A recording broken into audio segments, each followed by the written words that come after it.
اہم ضرورت ہے اس امت کی اگر اسے اپنے اصل بنیادوں پر قائم رہنا ہے۔ چند ایک باتیں تصحیح طلب ہیں، ان پر میں انشاءاللہ آؤں گا، لیکن بنیادی طور پر یہ سمجھتے چلے کہ جہاں ارتداد کا فتنہ پیدا ہوا، جہاں مسلمانوں کو ان کی اصل سے ہٹا کر دیگر مذاہب کا حلقہ بگوش بنانے کی کوشش ہوئی، وہاں پر مدارس اور اس کے فارغین نے وہ رول ادا کیا ہے جو مسلم جمعیت کا اپنی اصل بنیادوں پر قائم رکھنے کے لیے ضروری تھا۔ کہنے کا منشا یہ کہ مسلمانوں کی انفرادی اور اجتماعی مذہبی زندگی کی بقا کے لیے مدارس نے اپنے طور پر جو رول ادا کیا ہے اس سے مفر نہیں ہو سکتا۔ اللہ تعالیٰ بھلا کرے ان نیک نفوس کا جنہوں نے اس ملک کے طول و عرض کے اندر میں چلت پھلت کر کے اللہ تعالیٰ کے دین پر مسلمانوں کو جمائے رکھنے میں اپنا اہم فریضہ ادا کیا۔ الحمدللہ رب العالمین والصلاة والسلام علی رسولہ الامین وآلہ وصحبہ اجمعین۔ فاعوذ باللہ من الشیطان الرجیم۔ هو اللہ الذی لا الہ الا هو عالم الغیب والشہادہ هو الرحمن الرحیم۔ صدق اللہ العظیم۔ اللہم صل علی محمد وعلی آل محمد کما صلیت علی ابراہیم وعلی آل ابراہیم انک حمید مجید۔ اللہم بارک علی محمد وعلی آل محمد کما بارکت علی ابراہیم وعلی آل ابراہیم انک حمید مجید۔ محترم بھائیوں، بزرگوں اور دوستوں، السلام علیکم ورحمۃ اللہ وبرکاتہ۔ عزیز اور پیارے بچوں، السلام علیکم ورحمۃ اللہ وبرکاتہ۔ ایک وقت تھا جب اس ملک میں برطانوی سامراج کی، انگریزوں کی حکومت ہوا کرتی تھی، اور اپنے آپ میں مشکلات سے، شدائد سے، مصائب سے بھرپور وقت تھا۔ انگریزوں نے جہاں پر اپنی سلطنت کو مستحکم کرنے کی کوشش کی، وہیں پر اس بات کی بھی کوشش ہوئی کہ عیسائیت اس مذہب کی ہندوستان کے مختلف علاقوں میں مشنریوں کے ذریعے سے تبلیغ کی جائے، اور یہاں کے مختلف مذہبی اکائیوں کو، خاص کر یہاں کے پسماندہ طبقات کو عیسائیت کا حلقہ بگوش بنا دیا جائے، عیسائیت کو قبول کرنے پر مجبور کر دیا جائے۔ اور یہ کوششیں اس وقت سے جو جاری ہیں تو آج بھی ہیں، لیکن تجربہ یہ بتاتا ہے کہ یہ کوششیں ان لوگوں پر زیادہ کارگر ثابت ہوئی جو معاشی طور پر بدحال تھے، خاص کر کے ہماری غیر مسلم برادریوں کے وہ افراد جو پچھڑی جاتیوں سے متعلق تھے۔ ان لوگوں کے مخصوص حالات سماج کے اندر میں، ان لوگوں کی پچھڑی ہوئی حیثیت، مالی طور پر پیسوں کے اعتبار سے بھی گھر کی حالت جو ہے نازک، ایسے میں جہاں 3 وقتوں کا کھانا نصیب ہو گیا، گزر بسر کے لیے کچھ پیسے حاصل ہو گئے، آسانی کے ساتھ میں ان لوگوں نے اپنے دین و مذہب کو چھوڑ کر عیسائیت کو اختیار کیا۔ اس کی ایک اور وجہ یہ بھی سمجھ میں آتی ہے کہ جس مذہب پر عیسائیت کو قبول کرنے سے پہلے وہ چلا کرتے تھے، اس کی بھی اپنی کوئی اصل نہیں تھی، بلکہ پچھڑی ذاتیوں کے اندر میں تو مذہب کو مذہبی استحصال کا ایک ذریعہ بنا دیا گیا تھا۔ شودر ہے تو اس کو ہمیشہ شودر ہی رہنا ہے، اور وہی کام کرنے ہیں جو شودروں کے کرنے کے کام ہیں۔ مردہ جانوروں کو گھسیٹ کر لے جانا، میلہ صاف کرنا، اور اسی طرح کی دوسری خدمات پر وہ مامور تھے۔ اور جب انہوں نے دیکھا کہ ایک نیا مذہب ان کو اختیار کرنے کے لیے اور اپنا ہم پلہ بنانے کے لیے تیار ہے، تو انہوں نے عیسائیت کو قبول کیا۔ یہی کچھ کوششیں ہمارے تعلق سے بھی ہوئی، لیکن اللہ تعالیٰ کا فضل یہ رہا کہ مسلمان مذہبی طور پر مضبوط بنیادوں پر قائم تھے۔ اللہ تعالیٰ پر ان کا عقیدہ، نبی کریم صلی اللہ علیہ وسلم پر ان کا عقیدہ اپنے آپ میں مضبوط تھا، لہٰذا یہ کوششیں ہوتی رہی مسلمانوں پر، لیکن اللہ تعالیٰ کے فضل سے وہ انگریز ان کوششوں کے اندر میں بڑی حد تک، یا یوں کہہ لیجئے کہ قابل ذکر حد تک کامیاب نہ ہو سکے، بلکہ یہ کہنا غلط نہ ہوگا کہ یہ کوششیں ناکامی کا منہ دیکھتی رہ گئی. اور اس میں ایک بڑا رول جو ہے وہ ہمارے اپنے مدارس کا بھی رہا ہے. اس بات سے کسی کو انکار ہو سکتا ہے، لیکن تجربہ یہ بتاتا ہے کہ ایک ایسے وقت میں جب عیسائیت کے جو مشنریز تھے، کرسچن مشنریز، اس ملک کے اندر میں ہندوستان کی مختلف مذہبی اکائیوں کو عیسائیت کا ہمنما بنانے کی کوشش میں لگے ہوئے تھے، وہاں پر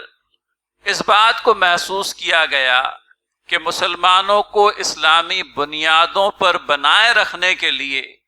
مسلمانوں کے اندر میں بھی مذہب اسلام کی تبلیغ کا، اس کی اشاعت کا،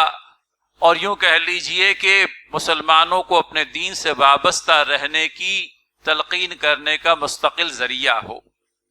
افراد ہو معاشرے کے اندر میں ایسے جو مسلمانوں کی مذہبی تعلیم و تربیت کا ذریعہ بنے، افراد ہو معاشرے کے اندر میں ایسے جو مسلمانوں کی اجتماعی زندگی کے اندر میں، خصوصیت کے ساتھ میں مذہبی زندگی کے اندر میں ان کو لیڈ کر سکیں. لہٰذا اس وقت کے علماء اور اس وقت کے دینداروں کی کوششوں کے نتیجے میں ہندوستان کے طول و عرض کے اندر میں ایک مختصر سی مدت میں، اگر نہ صحیح تو بہرحال ایک قابل ذکر مدت میں، یہاں سے لے کر وہاں تک بلکہ پورے ہندوستان کے اندر میں مدارس کا ایک جال بچھ گیا. اور مدارس نے اپنے طور پر نہ صرف یہ کہ مساجد کے لیے مؤذن اور امام فراہم کیے، بلکہ ان کے ذریعے سے اسلام کو مسلمانوں کے درمیان میں زندہ رکھنے کی بھرپور کوشش کی گئی. اور پھر اس کے بعد میں یہ بھی، اور اس بات کو ہم لوگ سمجھتے چلیں اور اس بات کا اقرار کرتے چلیں کہ ایک تو ہماری وہ طلبہ برادری ہے جو اسکولوں کا اور کالجز کا رخ کرتی ہے، اور ایک طلبہ برادری ہماری وہ بھی ہے جو مدارس کا رخ کرتی ہے.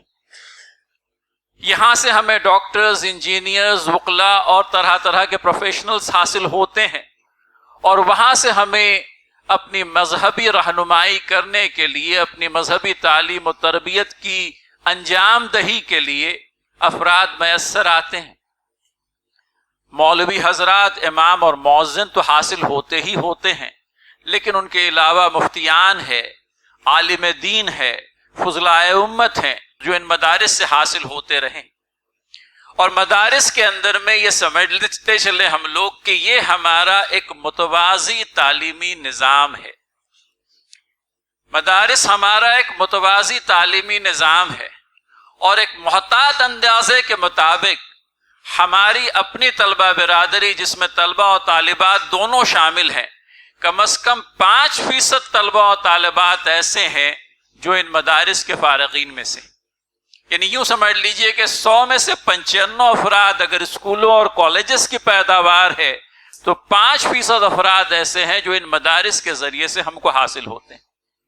لہذا افادیت اور اہمیت کا جہاں تک معاملہ ہے، ضرورت کا جہاں تک معاملہ ہے، اس سے نگاہیں پھیری نہیں جا سکتی. اور یہ ایک اہم ضرورت ہے اس امت کی اگر اسے اپنے اصل بنیادوں پر قائم رہنا ہے. چند ایک باتیں تصحیح طلب ہیں، ان پر میں انشاءاللہ آؤں گا، لیکن بنیادی طور پر یہ سمجھتے چلے کہ جہاں ارتداد کا فتنہ پیدا ہوا، جہاں دیگر مذاہب نے مذہب اسلام کی بنیادوں کو کھوکھلا کرنے کی کوشش کی، جہاں مسلمانوں کو ان کی اصل سے ہٹا کر دیگر مذاہب کا حلقہ بگوش بنانے کی کوشش ہوئی،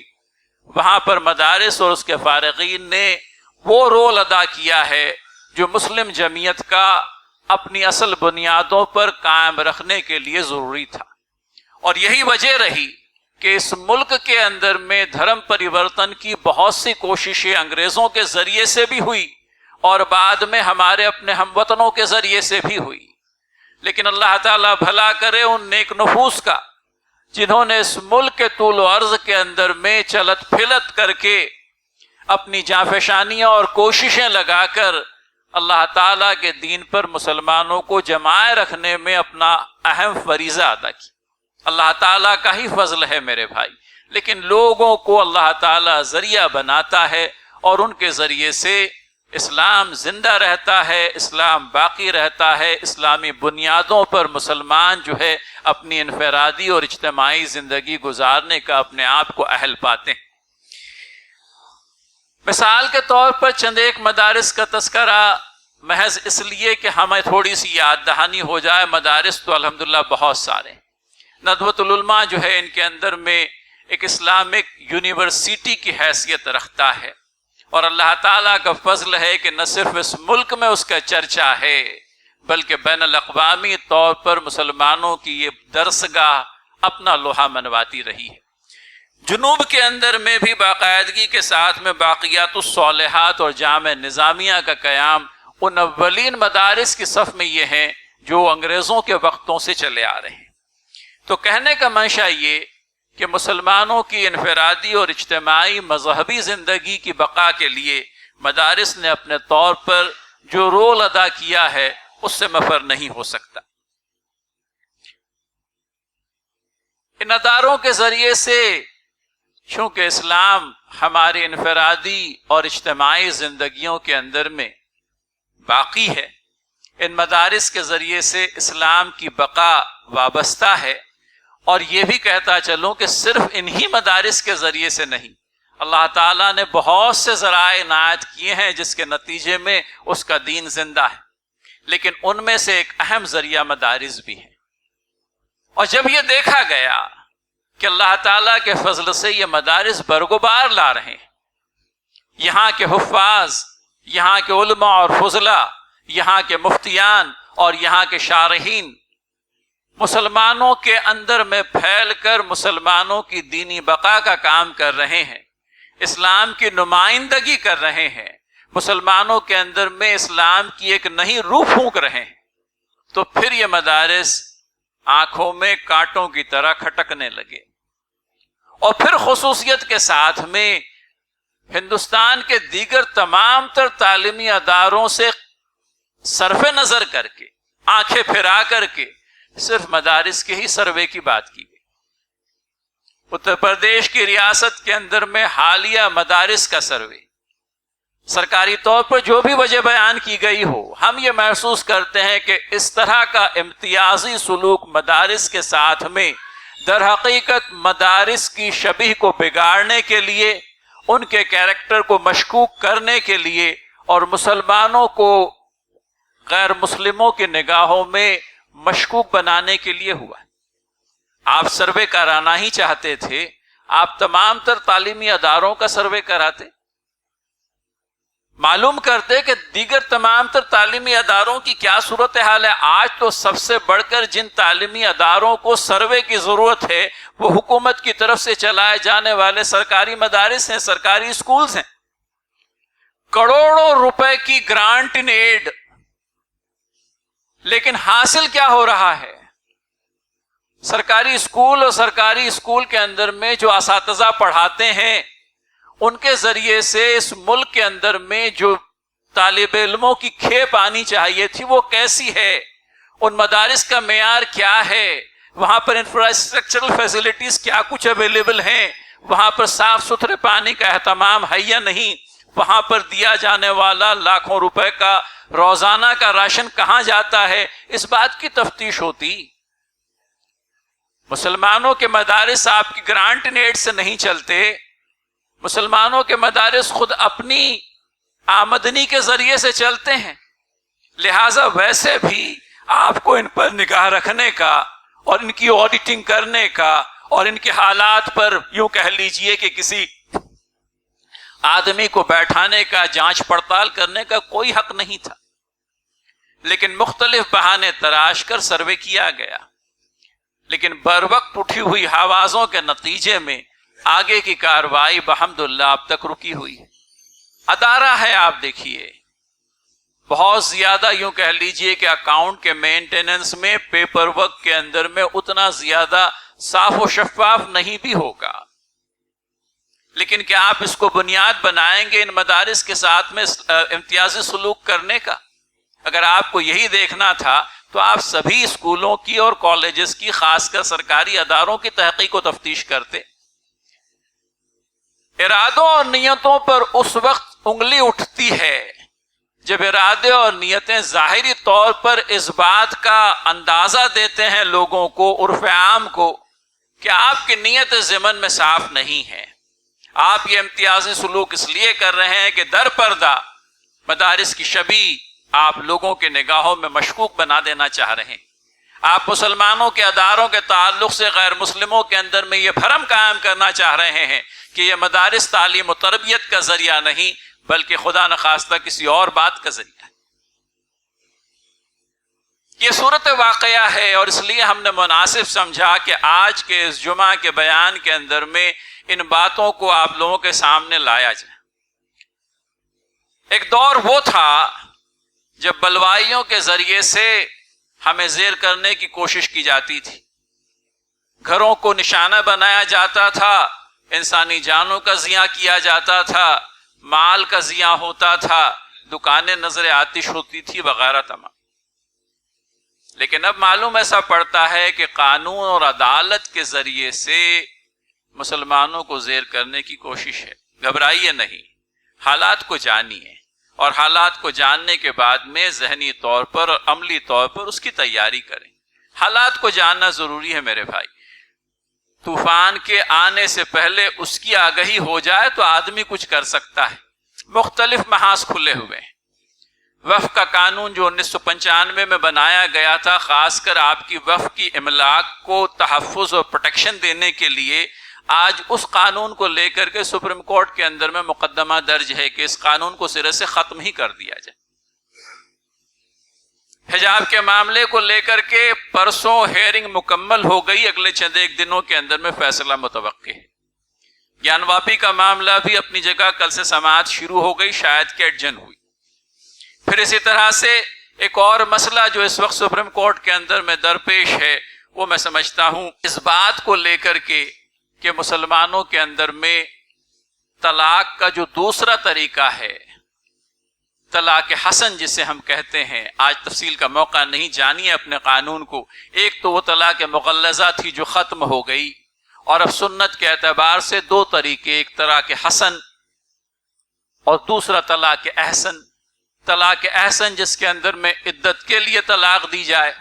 اور طلاق حسن جس میں ایک کے بعد دیگرے 3 طلاقیں دینے والی بات، مختلف مطلب یوں کہہ لیجئے کہ اسپیسنگ کے ساتھ میں، ایک ہی وقت میں نہیں، ایک وقت میں ایک، پھر کچھ وقت گزرا دوسری، پھر کچھ وقت گزرا تیسری۔ تو یہ طلاق حسن کو لے کر کے بھی اس وقت سوالات کھڑے کر دیے گئے ہیں۔ تو کہنے کا منشا یہ، اور یہ پورا جو سینیریو ہے، اس کے اندر میں صحیح رائے قائم اگر ہوتی ہے تو یہی ہے کہ اب جو ہے دیگر ذرائع سے مسلمانوں کے اوپر جو مظالم ڈھائے جاتے تھے، وہ ذرائع کم و بیش استعمال ہوتے رہیں گے، لیکن آج قانون اور عدالت کو ہمارے خلاف کر کے ان کا استعمال یوں کہہ لیجئے کہ ہمیں ایک طویل قانونی جنگ میں جھونکنے کے لیے کیا جا رہا ہے۔ ہر مرتبہ عدالت کے ذریعے سے معاملے کا تصفیہ ہوگا، کوئی لازم بھی نہیں۔ عدالت کی اپنی مجبوریاں ہیں، آپ دیکھیے، اس کو قانون کی چوکھٹ میں رہ کر کے فیصلہ سنانا ہوتا ہے، لیکن ہر ایک معاملے کا عدالت کے ذریعے سے تصفیہ ہوگا یہ بھی کوئی ضروری نہیں۔ قانون اپنی جگہ ہوتا ہے، اس پر عمل پیرا ہونا بھی اتنا ہی ضروری ہے، لیکن یہ بھی بات ہے کہ قانون اپنے آپ میں ایک آئیڈیل کی مثال رکھتا ہے، آئیڈیل کی حیثیت رکھتا ہے، آئیڈیلزم کہ یہ ہونا چاہیے، یہ چیز جو ہے یوں کہہ لیجئے کہ فرد کے لیے اور افراد کے گروہوں کے لیے ضروری ہے، لیکن کتنا قانون امپلیمنٹ ہوتا ہے یہ بھی سب جانتے ہیں۔ لہٰذا ایک ہی مذہبی عقائد کے خلاف میں اگر قانون اور عدالت کا استعمال پیدر پہ ہونے لگے تو کہیں یہ میسج جاتا ہے کہ آپ اس مذہبی عقائد کو قانون کے ذریعے سے اور عدالت کے ذریعے سے زیر کرنے کی کوشش کر رہے ہیں۔ لیکن یہ ایک ایسی شے ہے جس کو آپ کو سماجی طور پر بھی، سیاسی طور پر بھی، اور اسی طرح سے قانونی طور پر بھی اس کا مقابلہ کرنا ہوگا، اور وہ مقابلہ امت اپنی حیثیت کے مطابق کر رہی ہے۔ آئیے اس موضوع پر جو ہمارا چل رہا تھا مدارس کے سلسلے میں، اب وہ باتوں کا تو ہم نے تذکرہ کر لیا کہ مدارس مسلمانوں کا اپنا ایک اثاثہ ہے، ایسٹ ہے، کروڑوں کی املاک ہے، اس کے اندر میں اتنا ہی اور سرمایہ ہے، اس کے ذریعے سے اس امت کی 5% طلبہ برادری تعلیم حاصل کر رہی۔ 5% کوئی کم نہیں ہوتی، آپ دیکھیے 100 کے اندر میں 5 لوگ کم نہیں ہوتے، اور یہ ایک محتاط اندازہ ہے، چھوٹے بڑے اگر مدارس کو شامل کر لیا جائے تو یہ فگر کہیں بڑھ کر کے بھی ہو سکتا ہے۔ اور پھر اس کے بعد میں ان مدارس کا پوچھنا کیا جو ہر گلی اور نکڑ کے اوپر ہم کو نظر آتے ہیں۔ ہر گلی اور نکڑ تھوڑا سا کچھ زیادہ ہو گیا، لیکن ایسے مدارس بہرحال موجود ہیں جن کے اندر میں کم زیادہ طلباء کی تعداد موجود ہے، اور جہاں پر حافظ قرآن کا کورس، اسی طرح سے یوں کہہ لیجئے کہ مولوی حضرات کے لیے جو کورس ہوتا ہے، وہ آگے کے جو بڑے کورسز ہیں، عالمیت کا کورس ہے، فضیلت کا کورس ہے، افتاء کا کورس ہے، یہ بڑے بڑے درسگاہوں کے اندر میں ہوتا ہے۔ لیکن بہرحال حفاظ کی تربیت، ماہ صیام کے اندر میں ان کے ذریعے سے قرآن کریم کی تلاوت، دلوں کے اندر میں قرآن کو محفوظ کر کے قرآن کو محفوظ رکھنے کا جو انتظام رب تعالیٰ نے شروع دن سے کیا وہ آج دن تک جاری، یہ ساری باتیں اپنی جگہ موجود ہیں۔ اصلاحات کی ضرورت ہے، اس بات سے کوئی انکار نہیں، اور ہمارے لیے جس صاحب علم و فضل نے یہ مقالہ لکھا ہے، انہوں نے خود جو مدرسے کے فارغ ہیں اپنے طور پر ان باتوں کا تذکرہ کیا ہے۔ کوئی چیز اصلاح کے طور پر پیش کی جائے تو اس سے آنکھیں نہ موند لیں، جہاں جہاں ریفارمز کی ضرورت ہے اور ہوتی ہے۔ آپ دیکھیے ایک چیز اگر سمجھ لیجئے تغیر پذیر نہیں ہے تو وہ اپنی جگہ پر جمود کا شکار ہے۔ Change can be for good, تبدیلی جو ہے کسی اچھائی کی غرض سے بھی ہو سکتی، تو ہر وہ تبدیلی جو خیر کا باعث ہے، جو ادارے کے معیار کو بلند کرنے کا سبب و ذریعہ بن سکتی ہے، اس سے آنکھیں موندنے کی ضرورت نہیں، اسے اختیار کرنے کی ضرورت ہے۔ سب سے پہلی چیز تو یہ کہ یہ جو مخصوص سینیریو ہے اس وقت ملک کا، جہاں اس اقلیت کو قانون اور عدالت کے ذریعے سے زیر کرنے کی کوشش ہو رہی ہے، وہاں ہماری یہ ذمہ داری ہو جاتی ہے کہ ہم کاغذی طور پر اپنے آپ کو مستحکم کریں۔ ادارہ ہے تو اس کا پیپر ورک اپنی جگہ اپ ٹو ڈیٹ ہو، عمارت ہے تو اس کا بلڈنگ پرمیشن ہو، اکاؤنٹس پیسہ لیتے ہیں لوگوں سے تو اس کا اکاؤنٹ مینٹین کیا جائے۔ اگر غیر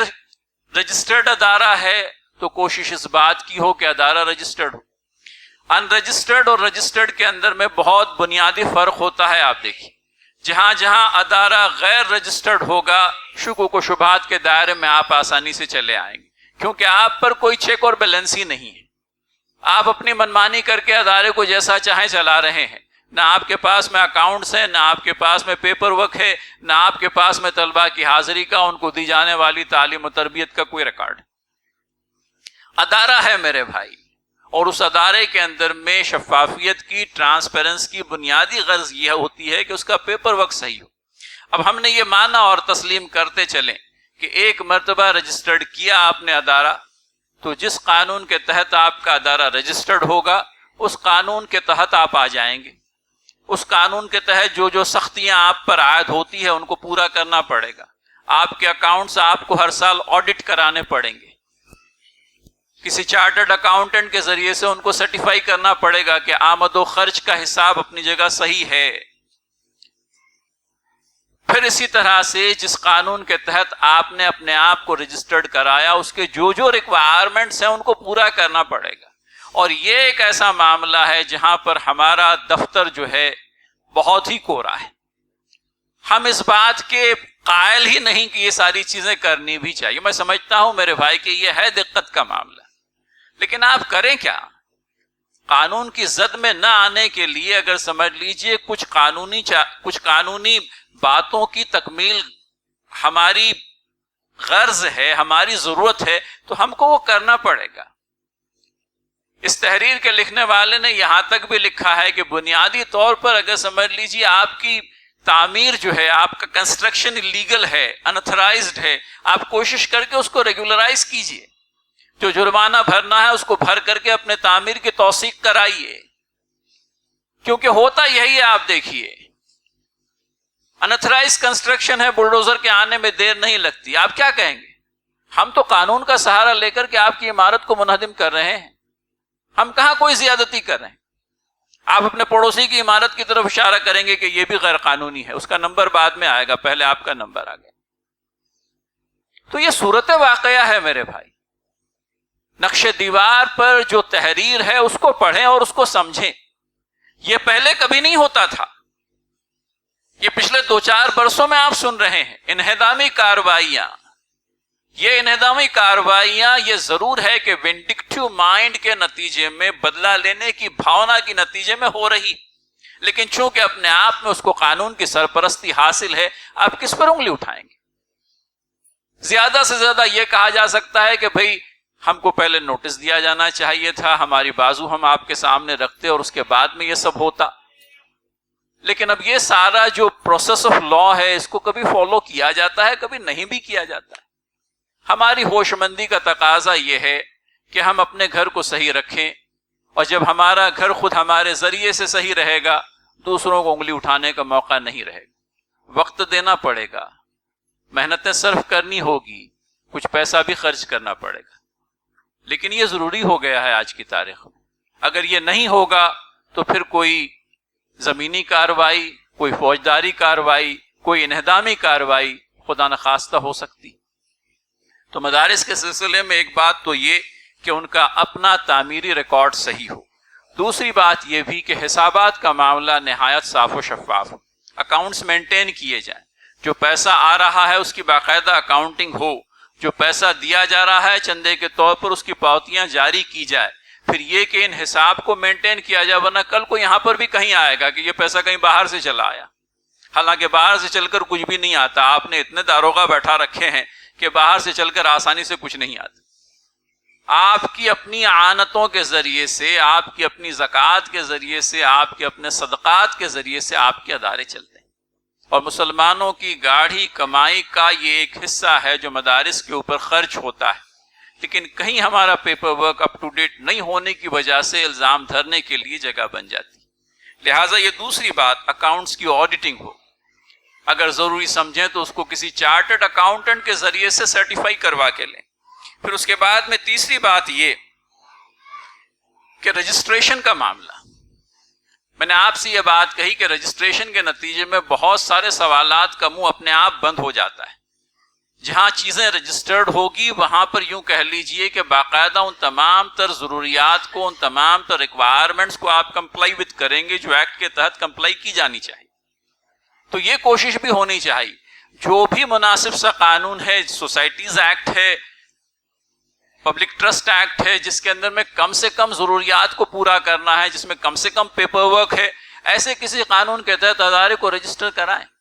ضرورت ہو گئی ہے آپ کے لیے، آج ضروری ہو گیا ہے۔ پھر مدارس کے اندرون کی اصلاح کے سلسلے میں بھی لکھنے والے نے بڑی اچھی باتیں لکھی ہیں۔ وہ کہتے ہیں کہ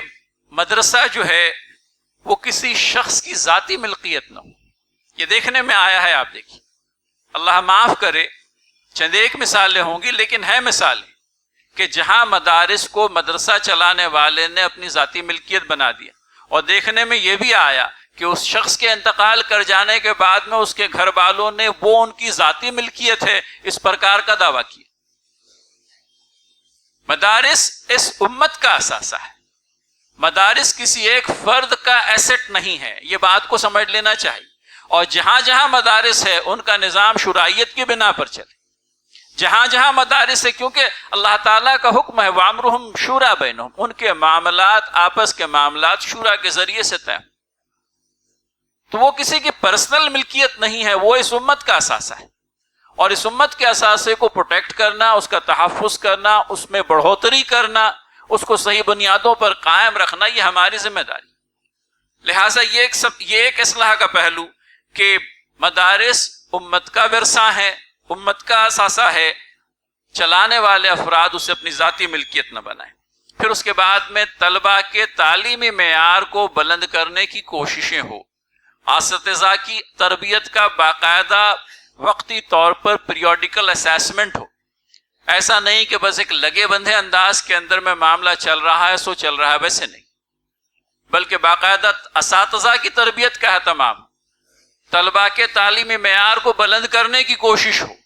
پھر اس کے بعد میں یہ بھی کہ کہیں عصری علوم جو ہیں، مطلب اسکولوں اور کالجز کے اندر میں پڑھائے جانے والے جو مضامین ہیں، ان کے سلسلے میں بھی ہمارے مدارس آپس میں سر جوڑ کر بیٹھیں اور اس بات کا فیصلہ کریں کہ جو دینی علوم سکھلائے جاتے ہیں ان کے علاوہ جو ضروری عصری علوم ہیں ان سے بھی ہمارے مدارس کے طلباء اور طالبات کی واقفیت ہو.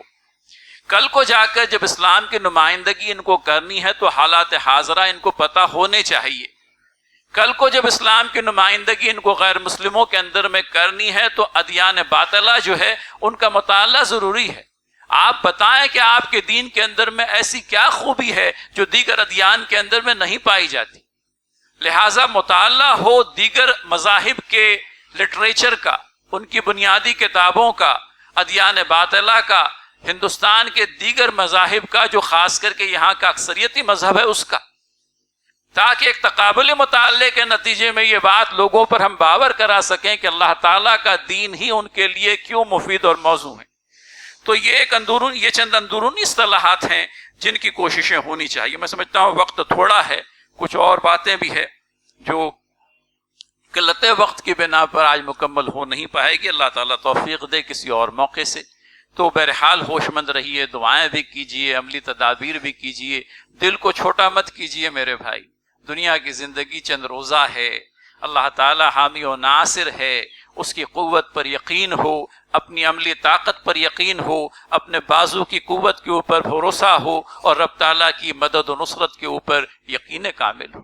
وہی ہمارا حامی اور وہی ہمارا ناصر، وہی ہمارا کارساز اور وہی ہمارا کام بنانے والا ہے. ربنا تقبل منا انك انت السميع العليم وتب علينا انك انت التواب الرحيم واخر دعوانا ان الحمد لله رب